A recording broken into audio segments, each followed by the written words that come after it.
Nagtipon sa Brazil ang iba't ibang world leaders para sa ika-19 na G20 Summit na naglalayong makabuo ng mga leaders ng mga bansa ng paraan para solusyonan ang mga problema sa mundo.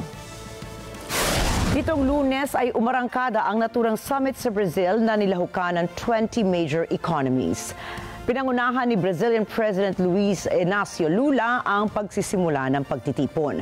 Dinaluhan ng mga world leaders ang unang sesyon na may temang Combating Hunger and Poverty.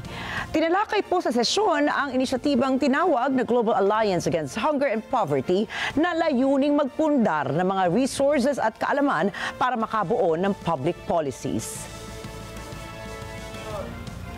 Aos que estão aqui, compete aos que estão de volta desta mesa a inadiável tarefa de acabar com essa chaga que envergonha a humanidade. Por isso, colocamos como objetivo central da presidência brasileira no G20 o lançamento de uma aliança global contra a fome e a pobreza.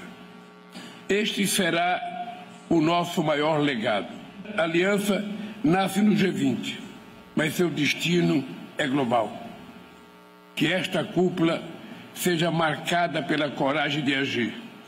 Por isso, quero declarar oficialmente lançada a Aliança Global contra a Fome e a Pobreza. Suportado ng nasa 81 bansa ang paglunsad ng Global Alliance na naglalayong pakiharapan ang kahirapan at kagutuman. Sa pangalawang sesyon naman ay tinalakay ang usapin hinggil sa reform of global governance institutions. Dito ay tinalakay na dapat magkaroon ng modernisasyon sa mga leading international bodies katulad ng United Nations at World Trade Organization. Pinag-usapan din po ang evolution ng mga international financial systems, partikular na ang mga development banks. Bahagi rin ng talakayan sa G20 Summit ang ukol sa sustainable development at energy transition, isang responsibilidad na dapat matugunan para mabawasan ang epekto ng climate change. Muli namang pinagtibay ng European Union ang kanilang commitment sa mas komprehensibo at epektibong implementasyon ng 2030 Agenda of Sustainable Development at 17 Sustainable Development Goals o SDGs nito. Kilala po ang EU at ang member states nito bilang largest contributor sa climate finance sa buong mundo. Taong 2023, ang EU at ang 27 member states nito ay nakapag-ambag ng 28.6 billion euros sa climate finance. Ayon sa United Nations Framework Convention on Climate Change, ang climate finance ay tumutukoy sa pananalaping ginagamit na sa lokal, national o transnational level man bilang alternatibong pagkukunan ng pondo para magamit sa mga aktibidad na makakapag-address sa usapin ng climate change. Sa closing session ng G20 Summit, nangako si US President Joe Biden na $4 na bilyong sa World Bank para pondohan ang mga mahihirap na bansa. Tinawag po ito ng White House na isang hakbangin ni Biden para kanyang ipagpatuloy ang legacy of leadership na bilang Pangulo ng United Nations o United States. Naging target din ng G20 na patawan ng malaking global tax ang mga bilyonaryo.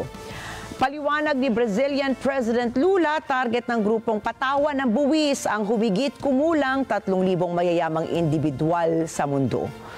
Giit ng Brazilian President, ang pagpapataw ng global tax sa mga mayayaman ay isang paraan para mabalanse ang katayuan ng mga mahihirap sa mga ito. Subalit, tumutol po ang bansang Argentina sa panawagang global tax at dapat umanong pag-aralan pa ito sa maraming aspeto. Higit sa hidwaan sa gitnang silangan ay naging mainit din ang usapin sa digmaan sa Ukraine. Nagkaroon kasi ng blame game sa pagitan ng US at Russia kung saan sinisisi ng Moscow ang Washington. Pinipilit umano nitong gamitin ang kanilang nuclear arsenal laban sa Kyiv. Magugulitang pinayagan ni Biden ang Ukraine na gamitin ang mga missiles ng US para patamaan ng Russia bilang sagot sa pagsama ng mga North Korean soldiers sa pakikipaglaban nito kontra Ukraine. Idineklara naman ni Russian Foreign Minister Sergei Lavrov na nasa bingit na ng direct military conflict ang US at Russia dahil sa ginawang hakbang ni Biden. Mula sa sidelines ng G20 summit ay hinikayat naman ni French President Emmanuel Macron si Chinese President Xi Jinping na gamitin ang kanyang impluensya kay Russian President Vladimir Putin na hikayatin itong kumilos na matino sa issue. Nagpulong din ang China at Brazil sa sidelines para pag-usapan ang planong maitaguyod muli ang negosasyon sa pagitan ng Russia at ng Ukraine. Natapos ang G20 sa isang joint declaration na solusyonan ang problema ng Global South at maisulong ang poverty reduction at maitaguyod ang isang sustainable planet kahit na kasalukuyang humaharap ang mundo sa major geopolitical, socio-economic at climate and environmental challenges and crises. Ipinasa naman ng Brazil sa South Africa ang presidency ng grupo para paghandaan ang susunod na summit sa taong 2025. Sa huli po, isang panibagong panawagan ng mga world leaders ang muling nabuo mula sa katatapos na G20 Summit, isang mabigat na responsibilidad na dapat maipatupad para makamit ang inaasam na solusyon sa mga problemang kinakaharap ng lahat ng mga bansa. Ay nako, huwag naman po sanang hanggang puro usap at hanggang pangako na lamang ang mga inilatag sa hakbangin ng G20. Dahil bahagi sila ng grupo ng major economies at malaki ang kanilang magagawa para mapahupa ang lumulubhang kahirapan at kagutuman sa mundo. Nawa po ay maging maayos ang pag-iisip ng mga pinuno ng mga bansa para magkaisa sila para mawakasan na rin ang kabi-kabilang mga gyera mula sa gitnang silangan at sa Ukraine at iba pang panig ng mundo.